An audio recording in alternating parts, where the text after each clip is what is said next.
4차 산업과 블록체인과 관련된 주제로 강의를 맡고 있는 강영민입니다.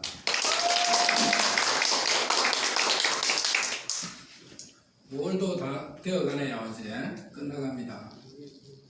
5월이라 하면은 몇 가지 단어들이 생각나는데 어떤 단어가 생각납니까? 가정의 달. 가정의 달, 또 계절의 여왕, 계절의 여왕, 또 장미의 계절, 또 가정의 달, 가정의 달, 또 불타는 장미랍니다. 불타는 장미.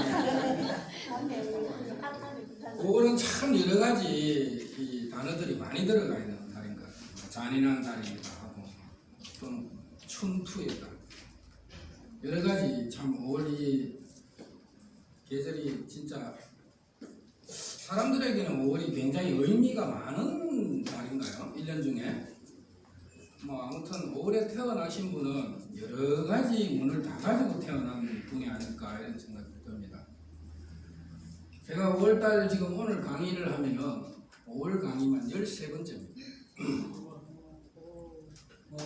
그래서 사실 그저께 휴무가 아니었으면 체력이 딸려가지고 지쳐가지고 좀 쓰러질 뻔했는데 다행히 한 이틀 정도 휴무가 있어가지고 푹 잘 쉬었습니다. 39에서 40이 아직 안 됐는데 40되면 더 힘들 것 같아요.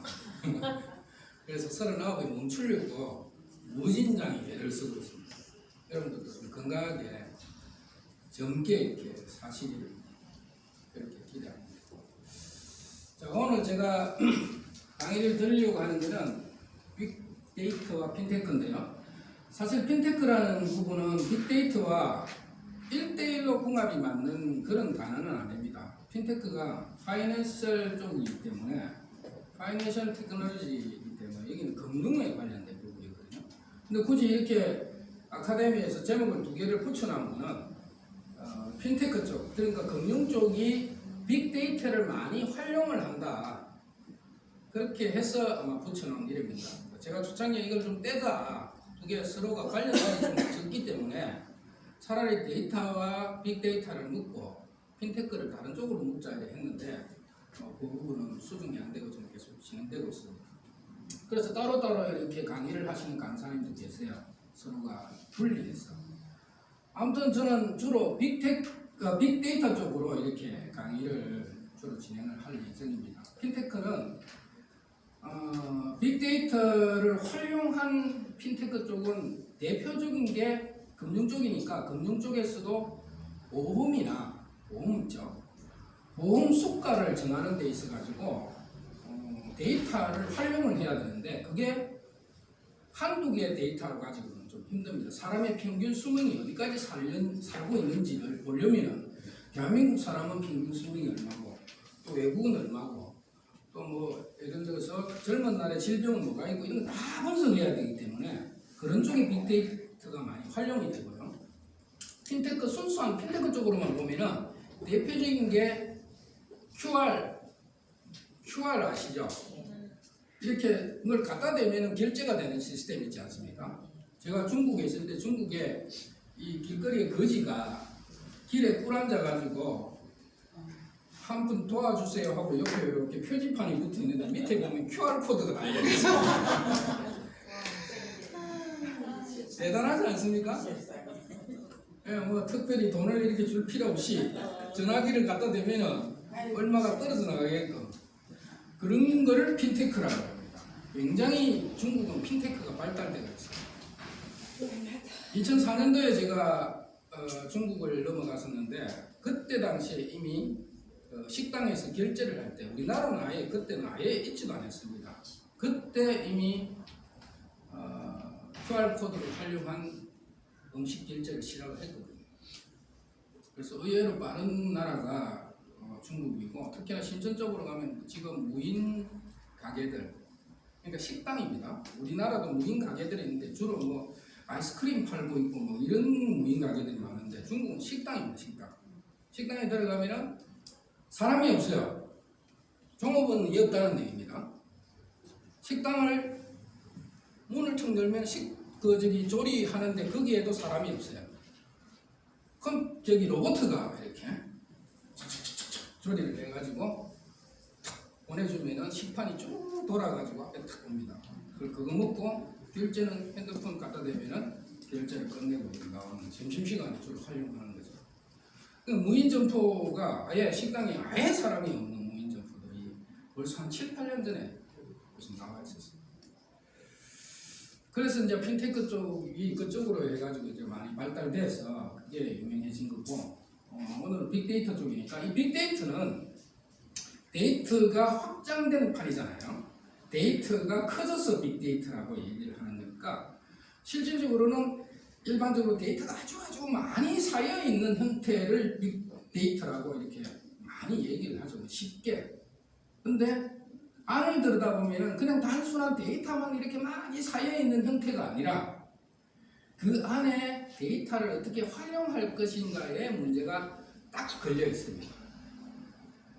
그래서 빅데이터를 이해를 하는 것은 빅데이터의 개념도 물론 중요하지만 데이터를 어떻게 활용할 거냐라는 데 초점을 두어야 됩니다. 그래서 제가 부제를 붙여놓은 게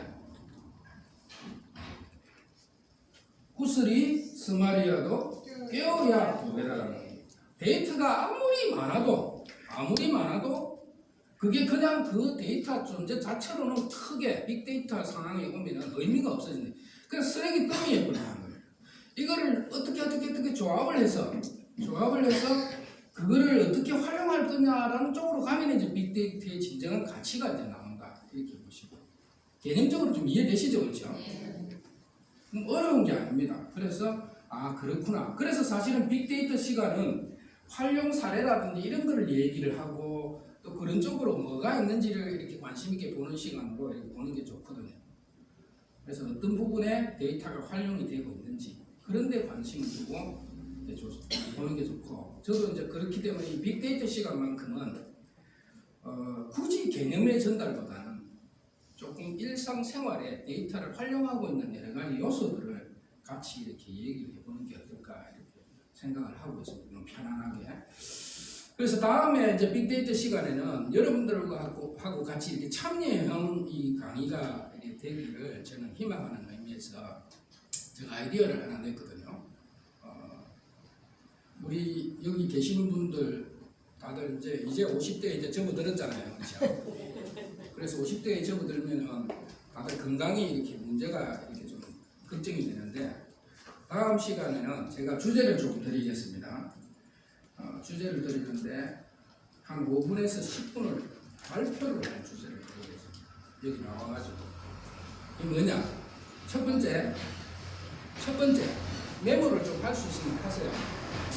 첫 번째가 당뇨입니다.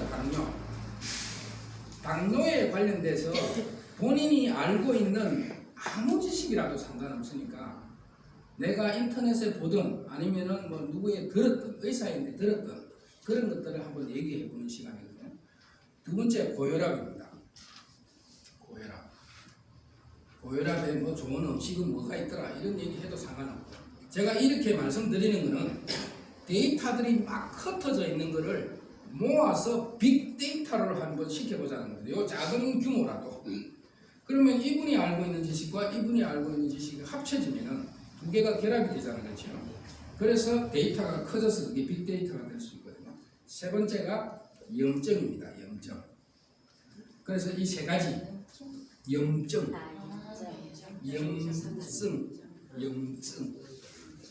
예. 그래서 첫 번째 뭐라 그랬죠? 당뇨. 두 번째 뭐라고 했죠? 고혈압. 혈압이죠. 세 번째가 뭐랬죠? 예. 이 세 가지 주제를 가지고 아무 거라도 상관없습니다. 한 가지만 해도 되고 세 가지 다 해도 되고, 뭐 음식을 얘기해도 되고, 이럴 때는 뭐 고혈압은 어떤 음식이 좋더라. 뭐 그런 거 많이 알고 계시잖아요, 여러분들요. 뭐 제가 잘 모르면 좀 검색을 하든지 이렇게 해서 그렇게 해서 한 2분에서 3분 정도에게 발표를 하는데, 3분 중에 발표를 가장 잘했다 여러분들이 투표를 해가지고 그분에게 상을 주는 걸로. 어떻습니까? 좋습니다. 예. 그래서 오늘 여기 강의 마치면은 다음 주에 발표할 무작위 3인을 제가 추천을 하겠습니다. 그렇게 해서 건강 관련 데이터를 우리 네이점 알토가 양산 아카데미 안에서 데이터를 빅데이터로 시켜보자 하는 게 제가 가지고 있는 개념. 아시겠죠? 네. 한번 해보면 괜찮습니다. 제가 친구들하고 이렇게 얘기할 때도 알고 있는 거 이렇게 각자 끄집어내서 한번 얘기를 해보라니까 아주 많은 아이디어들이 나와요. 아주 작은 아이디어로 된다거든요. 특히나 당뇨에는 어떤 음식이 좋더라 이런 거는 내가 모르는 게 참 많습니다. 의사도 잘 안 가르쳐줘.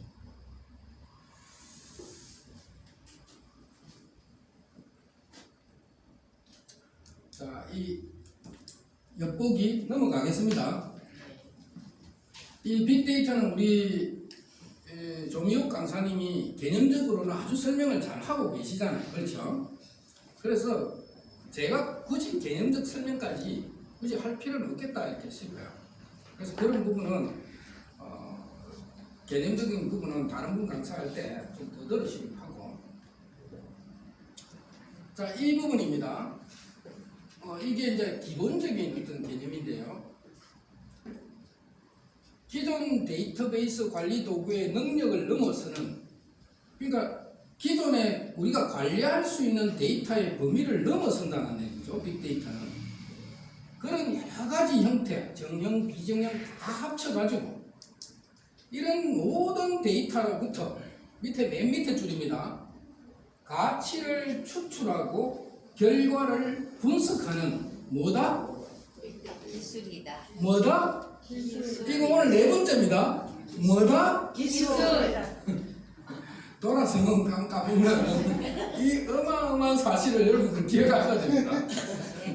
오늘 네 번째입니다. 네 번째. 그래서 빅데이터는 기술이다. 이해되시나요? 그래서 이 기술을 어떻게 활용하느냐, 그게 이제 중요한 거죠. 여기에 보면 이제 그 의미가 이렇게 나와 있습니다. 기존의 의미에다가 새로운 넓은 의미가 보태져서 완전히 전혀 다른 의미의 데이터로 이렇게 나오는 현상을 이 표에다가 설명을 한 거거든요. 대표적인 게 여기 보면 인공지능이라고 되어 있는 부분이 있는데요.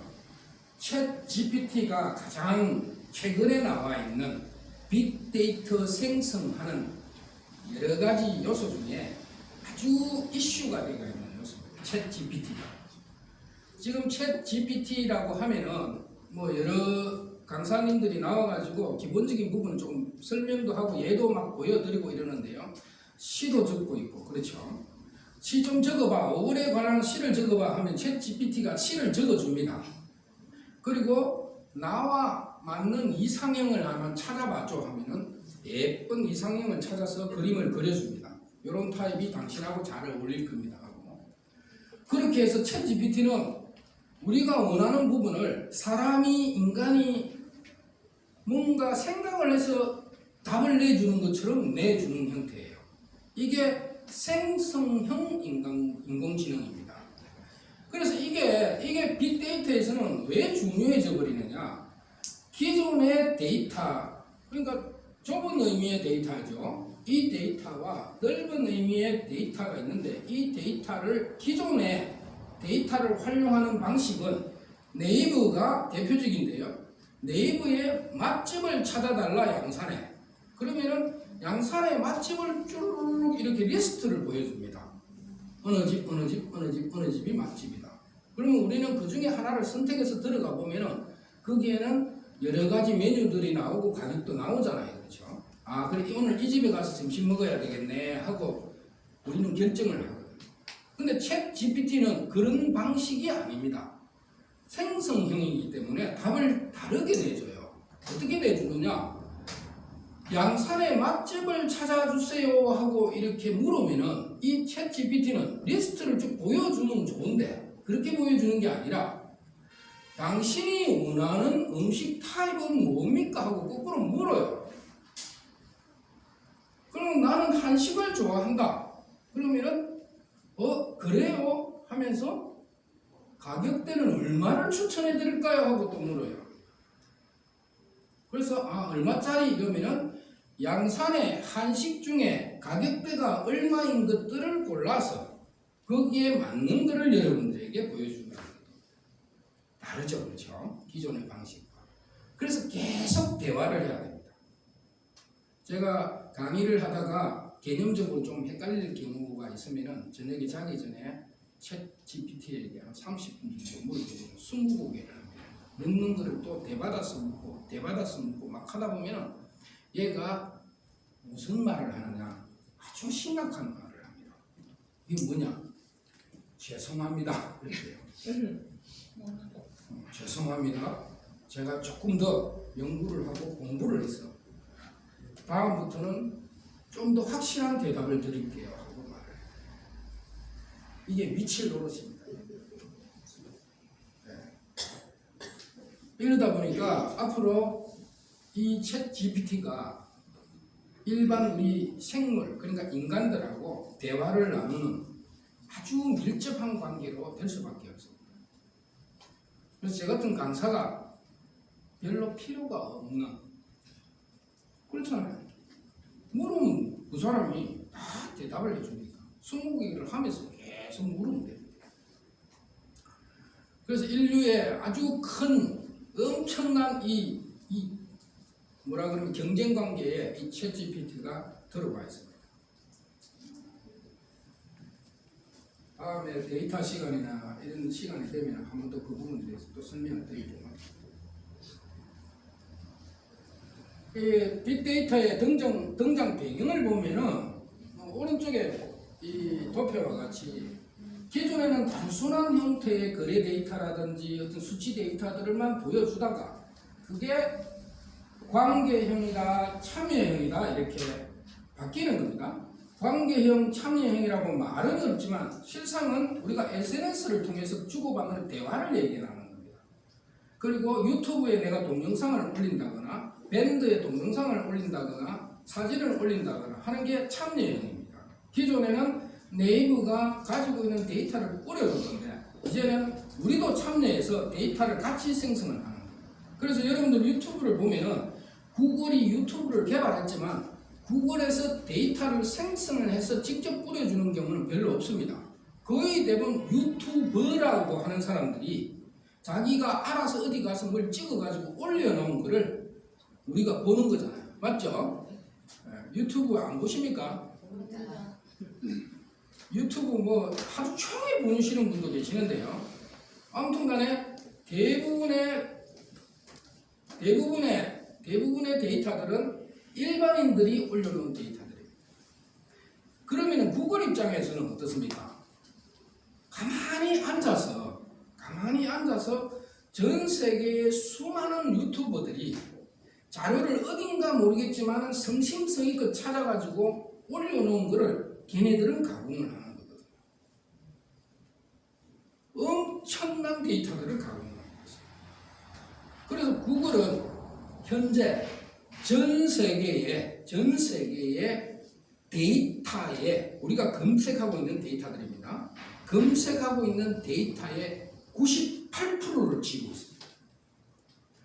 인류의 98%가 구글을 통해서 정보를 얻고 데이터를 얻는다는 거예요. 구글 입장에서는 어떻습니까? 인류의 98%가 자기네들이 가지고 있는 데이터를 활용하고 있다 그러면 구글 입장에서는 어마어마한 권력이 되는 거죠. 그렇죠? 그래서 구글이 전 세계의 모든 권력을 쥐고 있는 거나 마찬가지입니다. 거기다가 스마트폰이 거의 대부분 아이폰을 제외한 모든 폰들이 다 구글에서 만들어 놓은 운영체계 안드로이드라고 합니다. 여러분들 가지고 있는 그 휴대폰의 작동 방식이 안드로이드 체계로 작동이 되어 있습니다. 그거를 구글이 만들어놨어요. 그러니까 구글은 핸드폰까지 자기가 만드는 방식대로 움직이게 해놔놓고 그 안에 구글이라는 부분을 집어넣어서 유튜브라는 걸 집어넣어서 전 세계의 모든 데이터를 다 끌어모으거든요. 어마어마한 권력인 거죠. 이 권력이 너무 크다 보니까 사람들이 그 구글 속에서 빠져나오지 않나.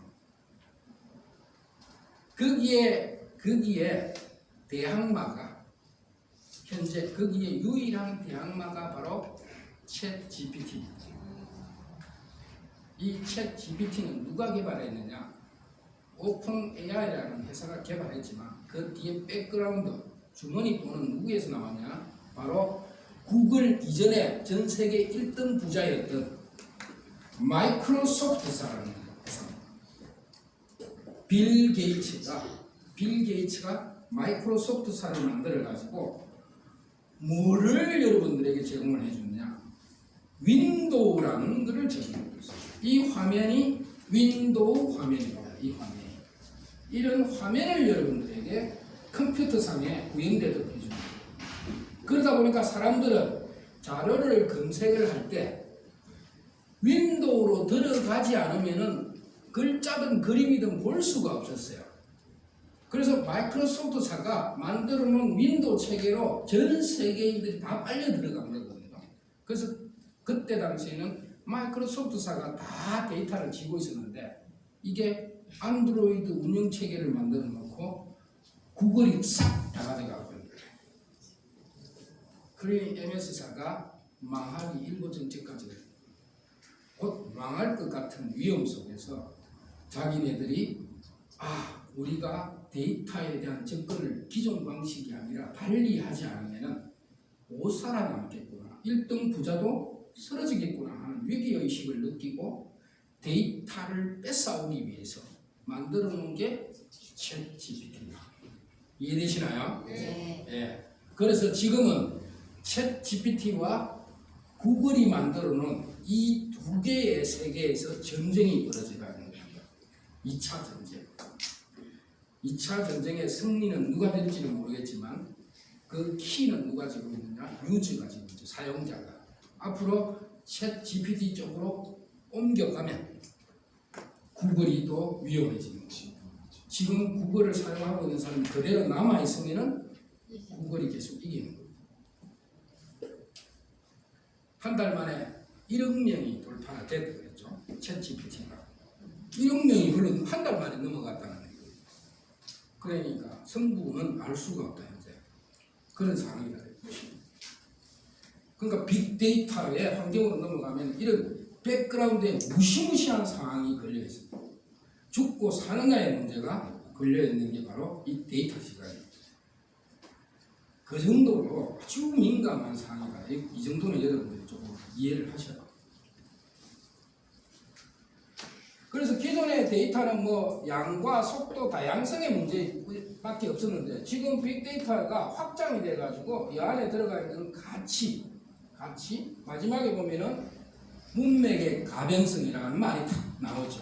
데이터와 데이터가 결합이 돼서 새로운 의미의 문맥이 탁 발생을 하는 가변성이 나옵니다. 이 가변성을 어떻게 나올지 예측을 할 수 없으니 어떤 형태로 답이 나올지 모르니까 그거를 잘 찾아내는 사람이 앞으로 권력과 부를 다 진다 이 뜻입니다.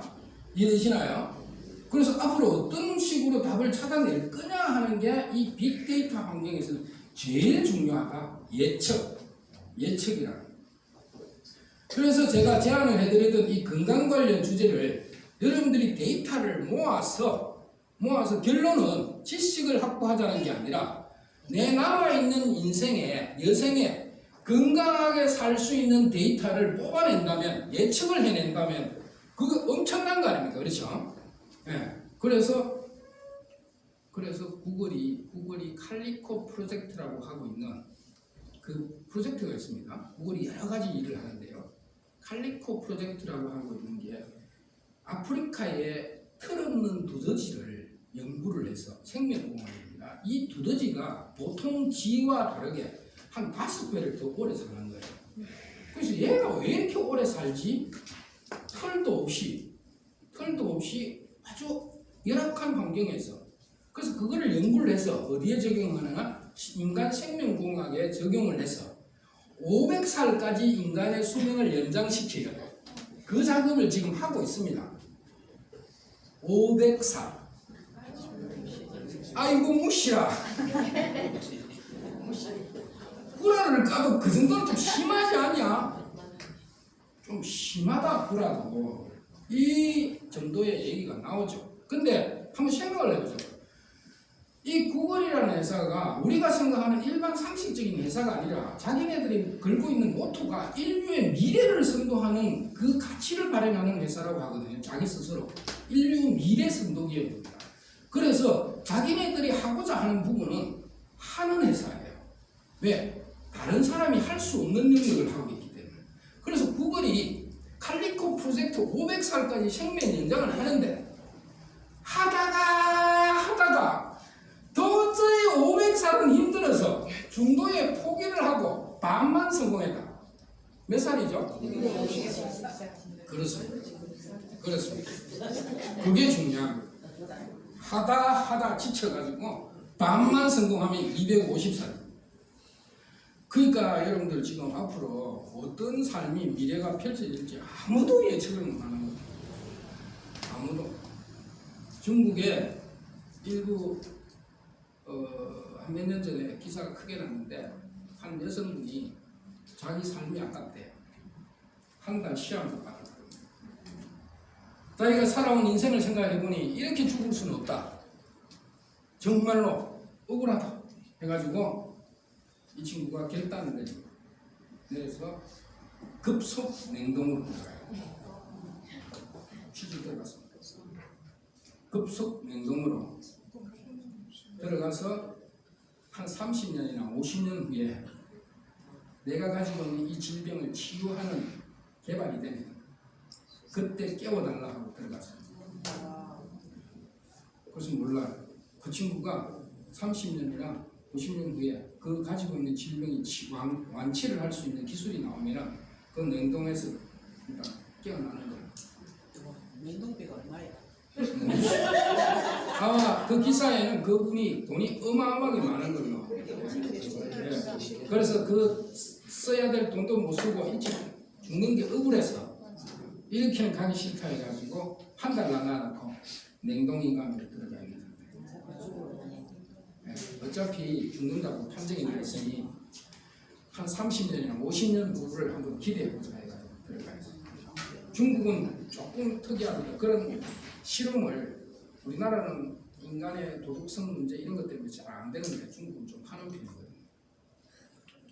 그래서 그게 기사가 돼가지고 제가 그걸 읽고 그게 벌써 몇 년입니까?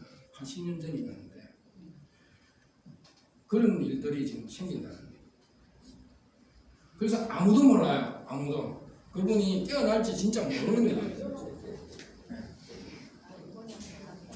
또 한편으로 보면은 현대인이 정말로 이 삶 자체가 너무 이게 좀 뭐라 그럽니까? 표현이 좀 그렇긴 한데 너무 죄를 많이 짓고 사는 형태의 삶을 살고 있어요. 건물이다 뭐다 해가지고 모든 거를 자연을 다 해치면서 여기 살고 있는 게 요즘 현대인이거든요. 그렇잖아요. 옛날에 제가 어렸을 때 나이 또 탈랄라 아궁이에 불 때는 거를 저는 경험을 하고 살았거든요. 초등학교 다니기 전까지 시골에 있었는데 아궁이에 불을 떼고 소죽을 끓였어요. 소죽을 끓여서 먹이던 그 시절이 있었거든요. 맞죠? 다 그런 기억이 있잖아요. 근데 그걸 따지고 가보면 몇 년 전이거든요. 몇 년 전입니다. 지금은 아예 시골에 그런 것도 없지만.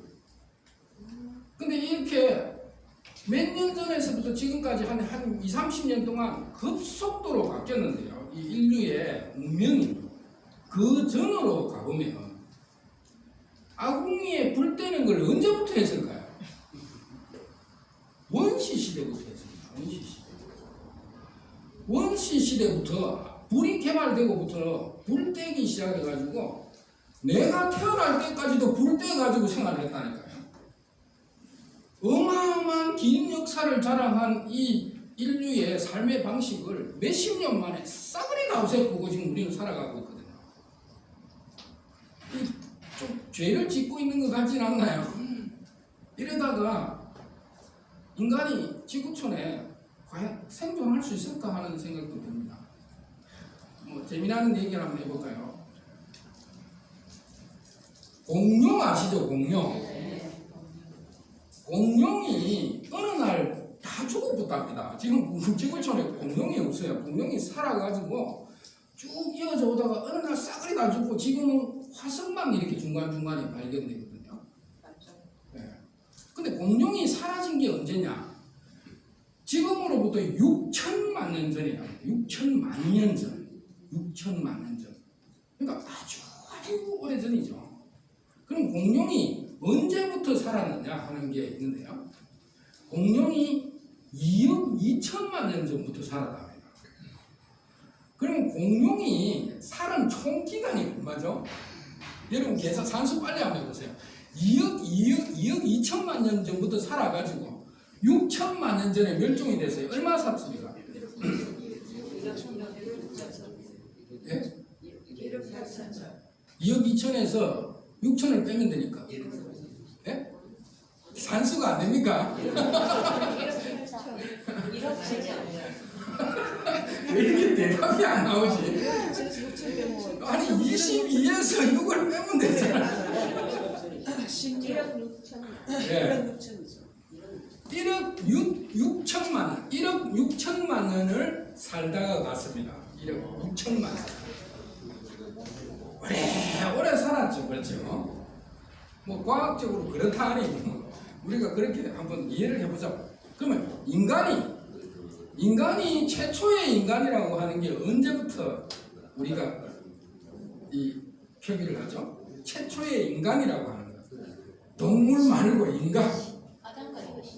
아담과 이브는 전설이고 실질적으로 쭉 올라가면은 지금 최근에 나온 연구 결과에 의하면 500만 년 전에 화석이 나왔는데 그게 지금 현재 두뇌와 비슷하다. 현재 뇌 구조가. 그래서 그 루시라고 이름이 붙어 있거든요. 그렇다면 500만 년 전이고 그게 나오기 전에 나온 게 보통 5만 년 전, 3만 년 전. 뭐 어떤 사람은 실질적인 인간은 15,000년 전이에요. 그러면 다 무시하고 500만 년이라 하더라도 인간이 지금 살고 있는 현재의 총 기간은 500만 년입니다. 500만 년. 공룡이 1억 6천만 년을 살다가 갔는데 인간이 현재 500만 년 정도를 살고 있거든요. 그러면 인간이 1억 6천만 년 정도를 살 수 있을까요? 지구촌에? 앞으로 100만 년도 살기가 쉽지 않잖아요. 그러니까 우리가 한번 생각을 해봐야 돼요. 지구촌에 통틀어가지고 최고의 VIP는 그럼 누굴까요? 생명체 중에 가장 오래 살았던, 완전히 그냥 지구에서 가장 오래 살았던 생명체, 현재 생존하고 있는 것 중에 공룡은 사라져 버릴 수는 없고 현재 살고 있는 것 중에 현재 살고 있는 생명체 중에 가장 멤버십으로 따지면 가장 VIP가 바로 바퀴벌레입니다.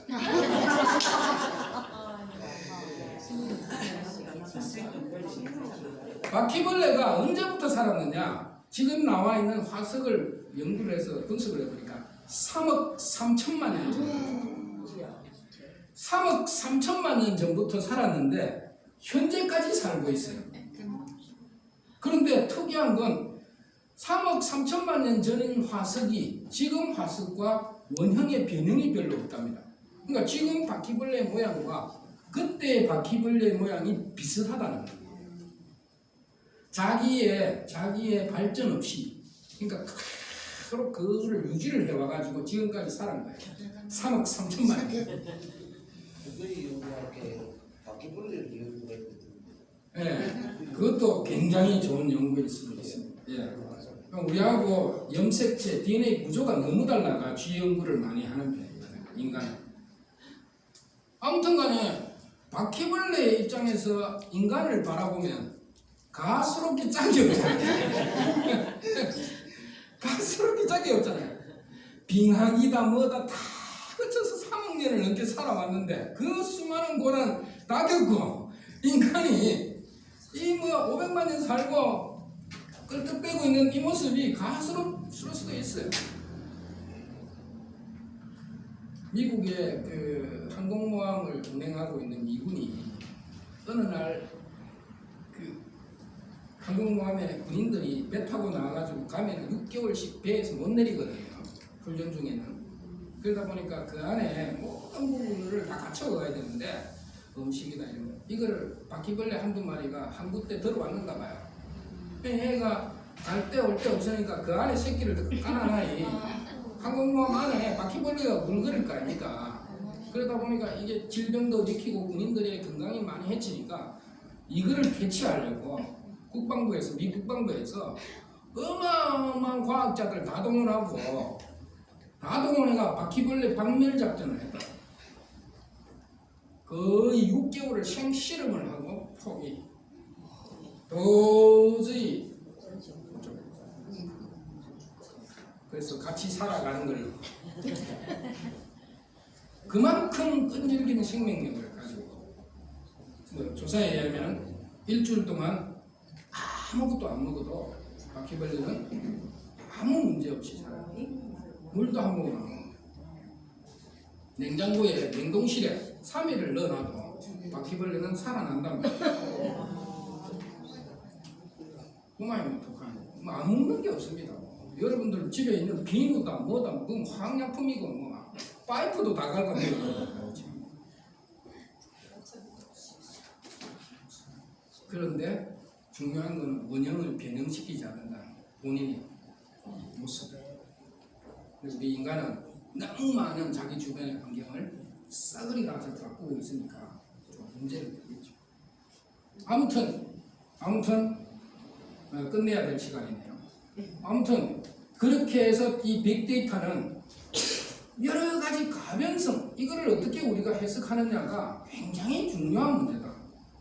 그래서 앞으로 빅데이터라는 부분에 여러분들이 접근할 때는 내 생활 주변에 과연 데이터들을 어떻게 활용하고 또 어떤 식으로 분석하고 이렇게 할 거냐 하는 부분에 관심을 가지시면 됩니다.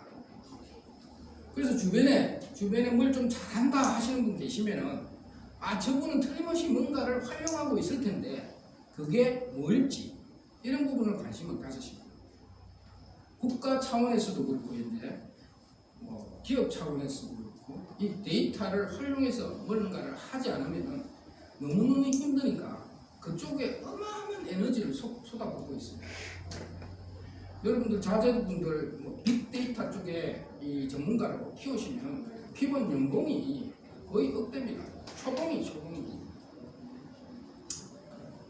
어렵긴 하겠지만 근데 여성분들이 특히나 이 적성이 잘 맞아요. 자세히 들여다보고 거기에 관찰을 잘하고 거기에 영향을 미치는 요소가 뭔지를 파악해서 새로운 환경으로 뭔가를 찾아내는 것. 그러다 보니까 여성분들이 이 빅데이터 쪽에 많은 인력들이 지금 이제 들어오고 있습니다. 국가에서 많이 분장을 하고 지금.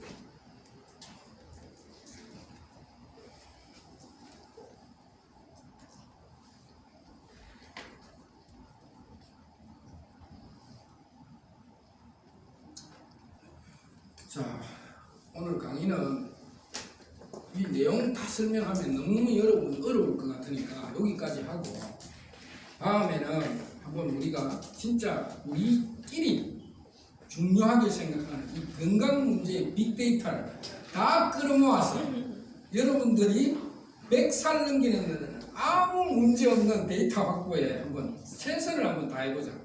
괜찮습니까? 네. 오늘 강의 마치도록 하겠습니다.